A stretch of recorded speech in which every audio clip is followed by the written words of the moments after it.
دیکھیے عقل انسانی جو ہے نا وہ فطرت کے عین مطابق ہوتی ہے، اس لیے آدمی فطرت پر کچھ لمحوں کے لیے تو مٹی ڈال کر اس کا گلا گھونٹ سکتا ہے، لیکن ہمیشہ کے لیے ایسا نہیں کر سکتا، ہمیشہ کے لیے نہیں کر سکتا۔ کوئی بندہ کچھ دیر کے لیے سونے والے کی نقل اتار کے نیند کا مظاہرہ کر سکتا ہے، لیکن ہمیشہ سو نہیں سکتا، اس کا ضمیر اس کو جھنجھوڑتا ہے، اس کا ضمیر۔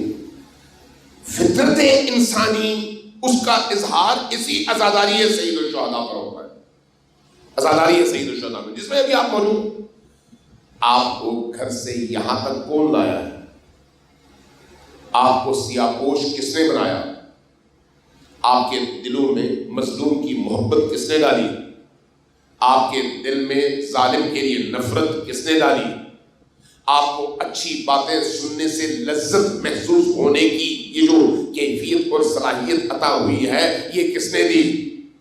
بری باتوں سے آپ کے اندر ایک سیاہی محسوس ہوتی ہے، کدورت محسوس ہوتی ہے، یہ کیفیت یعنی برائی سے انزجار اور نفرت، یہ کیفیت کس نے دی؟ آپ کی فطرت۔ اور اسی فطرت کو اللہ تبارک و تعالیٰ نے ہر انسان کے اندر موجود رکھا ہے، یہ وہی فطرت ہے۔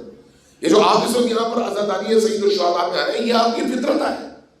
امام حسین علیہ السلام کی تحریک بھی فطرت کی تحریک ہے، جو فطرت کے خلاف جاتا ہے وہ حسین کے خلاف جاتا ہے، جو فطرت کے مطابق چلتا ہے وہ حسین کی طرف رخ کرتا ہے، اس لیے کہ فطرت سلیم اور حسین ابن علی ایک ہی چیز کے دو نام ہیں۔